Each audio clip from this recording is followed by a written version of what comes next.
నాకు మొదటి నుంచి కాంప్రమైజ్ అవ్వడం చేత కాదు. నాకు దక్కనిది ఏదైనా సరే కష్టపడి దక్కించుకోవడం కోసం పోరాడతాను. అది నా నేచర్.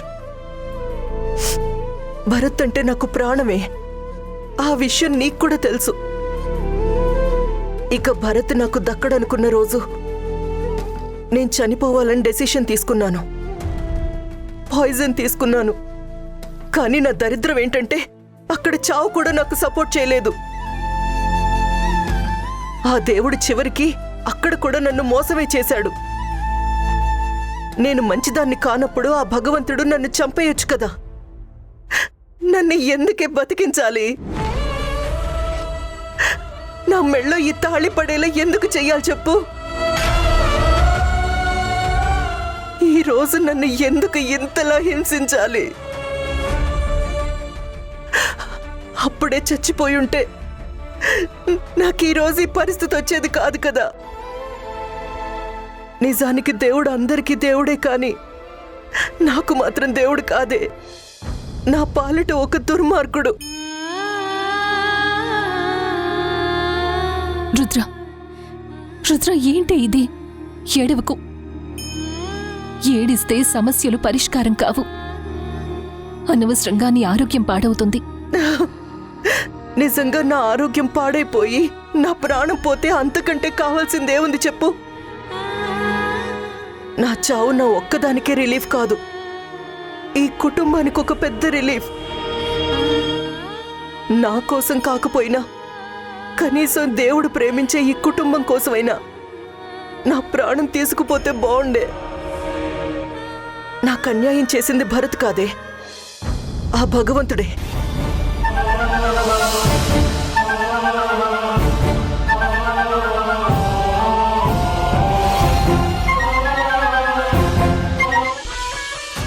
భరత్, అమ్మా, ఇదిగో.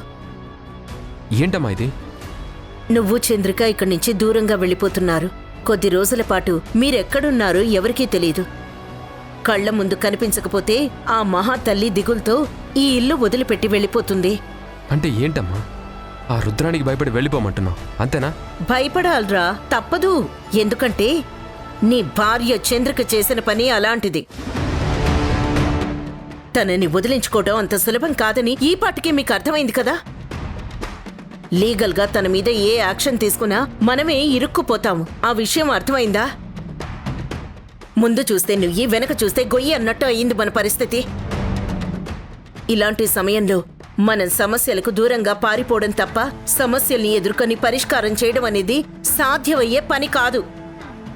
ఇప్పుడు నేను చంద్రిక ఇల్లు వదిలి వెళ్ళినంత మాత్రాన సమస్య పరిష్కారం అయిపోతుందా అమ్మా? మేమెక్కడున్నామో ఆ రుద్రాన్ని వెతుక్కుంటూ వస్తుంది. తనకి దూరం అయినందుకు ఇంకొక సమస్య సృష్టిస్తుంది. లేదు, మనుషులు కళ్ళెదురుగా ఉంటేనే పంతాలు పెరుగుతాయి. అదే కళ్ళ ముందు కనిపించకపోతే పట్టుదలలు, పంతాలు తగ్గిపోతాయి. మీరు కళ్ళెదురుగా ఉంటే ఆ రుద్రాణి మిమ్మల్ని ఎలా విడదీయాలా అన్నట్టుగానే ఆలోచిస్తుంది. అదే మీరు కనిపించకపోతే దాని ఆలోచన ధోరణి మారిపోతుంది. ఈలోగా నేనేదో ఒక ప్లాన్ చేసి ఆ రుద్రాణిని, నేత్రని ఇక్కడి నుంచి పంపించేస్తాను. మీరు వెంటనే బయలుదేరండి. అమ్మా, ఈ విషయం నువ్వు ఒకసారి చంద్రికతో మాట్లాడొచ్చు కదా? నేనా? నేను దాంతో ఎందుకు మాట్లాడతాను? అదేంటమ్మా, ఇంకా నీకు తన మీద కోపం పోలేదా? ఎలా పోతుందిరా? తను చేసిందేమైనా మామూలు పనా? నేను వద్దు వద్దు అంటున్నా నిన్ను బలవంతంగా ఒప్పించి తాళి కట్టించింది. నిజంగా తను చేసిన పనికి నేను కాకుండా ఇంకొకరు గనుక అయ్యుంటే రుద్రాణిని కాదు, ముందు చంద్రికని మెడబట్టి బయటికి గెంటేసేవాళ్ళు. నాకింకా చంద్రిక మీద అభిమానం ఉంది కాబట్టి ఆ ప్రేమను చంపుకోలేక ఇంకా తననేమీ అంటం లేదు. నువ్వేమీ అనాల్సిన అవసరం లేదమ్మా. తనతో మాట్లాడకపోవడమే తనకొక పెద్ద లోటు. అమ్మా, నువ్వు సరిగ్గా మాట్లాడట్లేదని చంద్రిక ఎంత ఫీల్ అవుతుందో తెలుసా పాపం? మరి తను చేసిన పనికి నేనెంత ఫీల్ అవుతున్నానో నీకు తెలుసా? అమ్మా, చంద్రిక ఏది కావాలని చేయలేదమ్మా.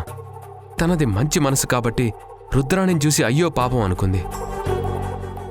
కానీ ఇలా జరుగుతుందని పాపం తను ఊహించలేదు. ఏంటి, నీ పెళ్ళానికి నువ్వు సపోర్ట్ చేస్తున్నావా? అలా ఏం లేదమ్మా. నువ్వు కాస్త కోపం తగ్గించుకొని తనతోటి ఇదివరకట్లాగా కాస్త నవ్వుతూ మాట్లాడితే నేనలా మాట్లాడాలి అంటే ముందు ఈ ఇంట్లో ఉన్న సమస్య సాల్వ్ అవ్వాలి. అది సాల్వ్ చేయడానికి కదా నేను ఈ ప్లాన్ ఆలోచించింది. ఇక మీరేం మాట్లాడకుండా వెంటనే ఇక్కడి నుంచి వెళ్ళిపోండి. నేను చెప్పేంత వరకు మీరెక్కడున్నారో ఎవ్వరికీ తెలియకూడదు. అర్థమైందా? అలాగే అమ్మా. ఓకే.